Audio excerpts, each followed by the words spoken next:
مشتری ہوشیار باش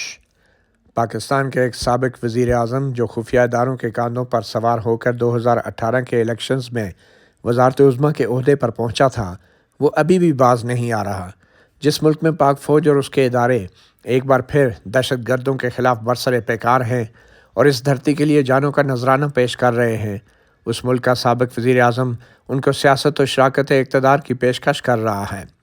عمران خان کے حال ہی میں دیے جانے والے ایک انٹرویو سے یہ ثابت ہو گیا ہے کہ رواں سال اپریل میں ان کے خلاف پارلیمنٹ نے جس عدم اعتماد کا اظہار کیا تھا وہ درست تھا۔ خود عمران خان کو بھی اپنی سیاسی اور قائدانہ قابلیت پر اعتماد نہیں رہا،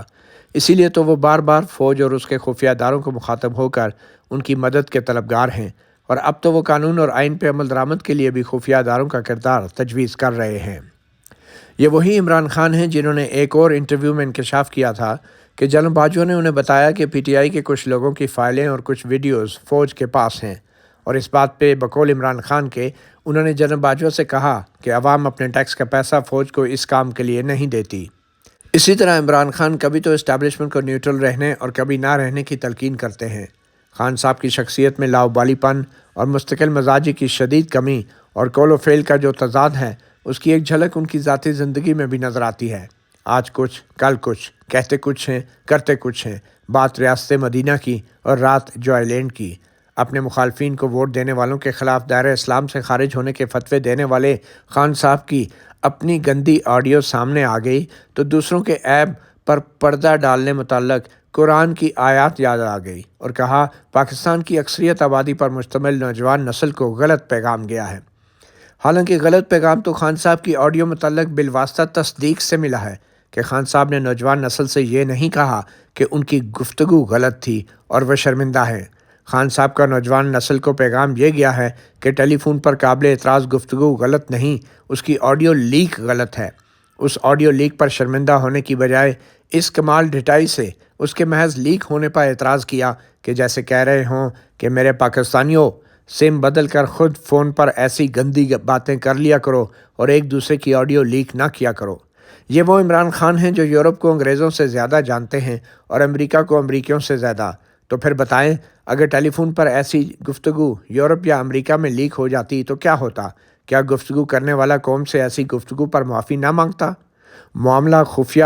بیٹی کی ولدیت تسلیم کرنے کا ہو یا ٹیلی فون پر گندی گفتگو کا، دوسروں کو اخلاقیات اور دیانتداری کا درس دینے والے خود بد دیانتی اور بد اخلاقی پر نادم کیوں نہیں؟ ایک سابق وزیر اعظم کی ذات اور سیاست اگر اتنے تضادات کا شکار ہے تو پھر اسے کیا حق پہنچتا ہے کہ مقررہ وقت سے پہلے الیکشن کا مطالبہ کرے اور اس مقصد کے لیے فوج اور عدلیہ پر دباؤ ڈالے؟ اسٹیبلشمنٹ اور عدلیہ کا یہ ناجائز سیاسی بچہ جس سیاسی ولدیت کا تقاضا کر رہا ہے وہ بظاہر ریٹائر ہو چکی ہے، اور ممتا کا یہ بوجھ اب بظاہر عدلیہ کو اکیلے ہی اٹھانا پڑ رہا ہے۔ پہلے سپریم کورٹ میں ہم خیال بینچ نے 63A کی غیر فطری تشریح کر کے پنجاب اسمبلی کے 25 اراکین کو سیٹ سے محروم کیا، پھر ایک اور فیصلے کے ذریعے حمزہ شہباز کو ہٹوا کر چودھری پرویز الہی کو وزیر اعلیٰ بنوایا اور پنجاب کو موجودہ عدم استحکام کا شکار کیا، اور اب لاہور ہائی کورٹ نے گورنر پنجاب کے حکم کو معطل کر کے کاف لیگ کو بندے پورے کرنے کا موقع دیا ہے۔ عمران خان کی ان تمام سیاسی لفنٹریوں اور گنڈا گردیوں پر نوجوان نسل کا رد عمل کچھ زیادہ حیران کن بھی نہیں، کیونکہ یہ وہ نوجوان نسل ہے جس کو پیپلز پارٹی اور نون لیگ نے اپنی بزدلانہ اور مصلحت پسند سیاست کے باعث آئین اور قانون سے پیدل ہی رکھا، کالجز اور یونیورسٹیوں میں یونینز بحال نہیں کی، جنرل مشرف کو سنائی گئی سزا سے پہلے ہی اسے ملک سے باہر جانے دیا، general Kayani, general Pasha, general Raheel Sharif, general Zaheer ul-Islam, general Bajwa اور جنرل فیض کی منتخب حکومتوں کے خلاف گھناؤنی سازشوں پر مجرمانہ اور بزدلانہ خاموشی نے نظریاتی طور پہ نوجوان نسل کو کھوکھلا کر دیا ہے، جس کا آئین اور جمہوریت سے دور تک بھی تعلق نظر نہیں آتا، اور وہ اپنے کپتان کی گندی آڈیوز کے باعث شاید زیادہ پرستش کرتے ہوں گے۔ مصلحت پسندی اور اصولوں پر سمجھوتوں کی اس گندی سیاست میں آخر صاف آڈیوز کا کام ہی کیا ہے؟ اور گندی آڈیوز آخر ریکارڈ ہی کیوں کی جاتی ہیں؟ کیا یہ روز محشر نامہ اعمال کے ساتھ دیے جانے کے لیے ہوتی ہیں؟ جی نہیں۔ آخر عمران خان جیسے سیاستدانوں کو یہ سمجھ کیوں اور کیسے آئے گی کہ فون ریکارڈنگ چاہے کسی کرپٹ شریف کی ہو یا پارسا خان صاحب کی، اس کی اجازت ہونی ہی نہیں چاہیے۔ وزارت عظمیٰ کے عہدے پر ہوتے ہوئے عمران خان اگر ہائیبرڈ جمہوریت کی کامیابی کا ڈھول پیٹنے کی بجائے افواج پاکستان اور اس کے خفیہ اداروں کو آئینی حدود تک محدود کر دیتے تو آج ان کے گندے اطوار و افکار سے نوجوان نسل مستفید نہ ہو رہی ہوتی۔ قومی اسمبلی میں قانون سازی کے لیے خفیہ اداروں کی مدد مانگتے وقت وزیر اعظم موصوف کو یہ تو معلوم ہوگا نا کہ اراکین اسمبلی پر خفیہ ادارے کیسے دباؤ ڈالتے ہیں اور کس مقصد کے لیے یہ آڈیوز کیسے استعمال ہوتی ہیں۔ یوں حقیقت میں تو آپ خود ان گندی آڈیوز اور ویڈیوز کا بالواسطہ فائدہ اٹھاتے رہے ہیں۔ اس وقت بھی آپ کو شرم نہیں آئی اور آج بھی آپ بے شرموں کی طرح انہی خفیہ اداروں کی ویسی ہی مدد کے طلبگار ہیں۔ ابھی بھی کہتے ہیں کہ جنرل باجوہ نے ملک دشمنی کی، مگر پھر کہتے ہیں کہ اقتدار میں واپس آنے پر ان کا احتساب نہیں کروں گا۔ کیوں جناب، کچھ پتہ چلا شلوار گیلی کیسے ہوتی ہے؟ عمران خان کی سیاست کو دیکھتے ہوئے خدشہ ہوتا ہے کہ خدا نخواستہ یہ شخص ریاست اور ملکی سیاست کو سیاسی اور معاشی طور پر اس نہج پر پہنچا دے گا کہ جہاں عالمی طاقتیں اس کے ایٹمی پروگرام سے متعلق اکٹھی ہو جائیں گی اور مالیاتی امداد کو ایٹمی پروگرام سے مشروط کر دیں گی، وگرنہ اس سے خان کی سیاست کو کتنا فرق پڑتا ہے کہ الیکشن اپریل میں ہوں یا اس کے 6 مہینے بعد ستمبر اکتوبر میں۔ یہ تمام معاملہ جلد الیکشن سے کچھ زیادہ آگے کا لگتا ہے۔ صدر مملکت اور افواج پاکستان کے سپریم کمانڈر جناب عارف علوی نے بھی اب اپنے خان صاحب کو کاف لیگ والی جھنڈی کرانا شروع کر دی ہے۔ صحافیوں سے ایک رسمی سی غیر رسمی گفتگو میں انہوں نے انکشاف کیا کہ جنرل باجوہ نے 2018 کے الیکشن اور سینٹ انتخابات میں پی ٹی آئی کی مدد کی تھی۔ چودھری پرویز الہی نے بھی ویسی ہی بات جنرل باجوہ کے بارے میں کہی تھی۔ اب صدر علوی کی ایک گواہی اور کاف لیگ کی سیاسی طور پر عادی گواہی بھی لے لیں تو عمران خان کو بھی اب سچ بول ہی دینا چاہیے اور برملا اعتراف کرنا چاہیے کہ 2018 کے الیکشن میں جنرل باجوہ نے انتخابات چوری کر کے انہیں وزیر اعظم بنایا تھا۔ اس کے بعد ان کے کرپشن مخالف بیانیے کا حساب عوام خود ہی لے لیں گے۔ نون لیگ تو مصلحت کے باعث خاموش تھی، مگر کاف لیگ اور صدر علوی کی گواہیوں کے بعد عین ممکن ہے کہ جنرل باجوہ بنفس غیر نفیس کھلے عام اپنی غلطیوں کا اعتراف کرتے ہوئے اتنا کچھ بتا دیں کہ لوگ ریحام خان کی کتاب کو بھول جائیں گے، جو چپ رہے گی زبان خنجر تو لہو پکارے گا آستین کا۔ صدر علوی عمران خان کی آستین کے لہو ہیں یا سانپ، یہ تو شاید آئندہ چند ماہ میں واضح ہو جائے گا، مگر کیا عمران خان جنرل باجوہ سے پہلے بطور وعدہ معاف گواہ سب کچھ اگل کر جنرل باجوہ کو کٹہرے میں نہیں کھڑا کر سکتے؟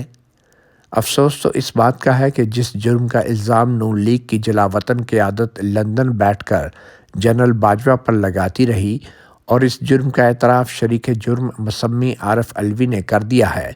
مگر ستم ظریفی دیکھیں کہ بجائے جنرل باجوہ کو قوم سے معافی مانگنے کا کہنے کے، شریک جرم مسمی عارف علوی آئین کے 2 بڑے ملزمان عمران خان اور جنرل باجوہ کو مشورہ دے رہا ہے کہ ایک دوسرے کو معاف کر دیں۔ آئین اور قوم جائے بھاڑ میں، ایوان صدر جمہوریت کی مختارہ مائی واسطے مظفر گڑھ کے کسی جرگے کا کردار ادا کر رہا ہے، جس کی انصاف پسندی تحریک انصاف کی سوچ و ذہنیت کی درست عکاسی کرتی ہے۔ 2018 کے انتخابات میں سیاسی انجینئرنگ کی صورت میں آئین سے سنگین غداری کرنے والے جنرل باجوہ اور عمران خان اپنے کیے پر شرمندہ ہونے کی بجائے آہستہ آہستہ اپنی سنگین غداری کو عوام کے لیے قابل ہضم بنا رہے ہیں، اور اس مقصد کے لیے کبھی عمران خان تو کبھی کاف لیگ جیسوں کے ذریعے نت نئے انکشافات کرائے جاتے ہیں، جن سے یہ عوامی رائے بن جائے کہ انتخابات میں سیاسی انجینئرنگ معمول کی بات ہوتی ہے۔ ایسا کرنے سے ملک میں صرف 2 بڑی جماعتیں مقابلے پر نظر آ رہی ہیں، ایک تحریک انصاف اور دوسری اسٹیبلشمنٹ کی باجوہ لیگ۔ ایسے میں نون لیگ اسٹیبلشمنٹ کی باجوہ لیگ کی ایک چھوٹی اتحادی جماعت کے طور پر پیش کی جا رہی ہے۔ آئندہ الیکشن کے لیے ووٹ کو عزت دو کا نعرہ تحریک انصاف لگا رہی ہوگی اور نون لیگ کو بیانیے کی سپلائی واسطے ٹینڈر نوٹس جاری کرنا پڑے گا۔ عمران خان کی سیاست کا محور فوج کی نئی قیادت کو اب کی بار سیاست میں اعلانیہ واپسی پر مجبور کرنا ہے، تاکہ نون لیگ کو فوری الیکشن پر راغب کیا جا سکے۔ سیاست اور شہرت عمران خان کے ساتھ ہیں، مگر ان دو چیزوں سے فوری الیکشن یقینی نہیں بنائے جا سکتے۔ فوری الیکشن کا اختیار مقبول لیڈر کا نہیں، بااختیار وزیر اعظم اور حکومت کا ہوتا ہے۔ عمران خان کی سیاست نے حکومت اور اسٹیبلشمنٹ کو آہستہ آہستہ دیوار کی طرف دھکیلنا شروع کر دیا ہے۔ معیشت کی صورتحال ایسی ہو چکی ہے کہ اب عمران خان جیسے معاشی ماہر کو بھی پتہ ہے کہ سیاسی عدم استحکام اور بڑے بحران میں الیکشن ہوئے تو اسے 2/3 اکثریت مل جائے گی، مگر اس سے پہلے تمام بڑے اور برے فیصلے شہباز حکومت سے کروا لیے جائیں گے۔ ان فیصلوں میں خدا نخواستہ اگر معاشی سلامتی کے نام پر قومی سلامتی پر کوئی سمجھوتا ہوا تو پھر عمران خان کی پوری سیاست کا مقصد بھی پورا ہو جائے گا، اور خان قومی سلامتی پر سمجھوتا کرنے والوں کے خلاف ہٹلر کی مانند طوفان بن کر اقتدار میں آئے گا۔ عمران خان ملکی معیشت کو درپیش خطرات کے باوجود جو سیاست کر رہا ہے وہ قومی سلامتی کی حتمی صلاحیت پر سمجھوتے کی جانب ملک کو دھکیل رہی ہے، وگرنہ بات وہی ہے کہ الیکشن 6 مہینے پہلے ہوں یا بعد میں، عمران خان کو زیادہ فرق تو نہیں پڑتا۔ تو پھر پاکستان میں سیاسی اور معاشی عدم استحکام کن عالمی طاقتوں کا ایجنڈا ہے اور ان کا ایجنٹ کون بنا ہوا ہے؟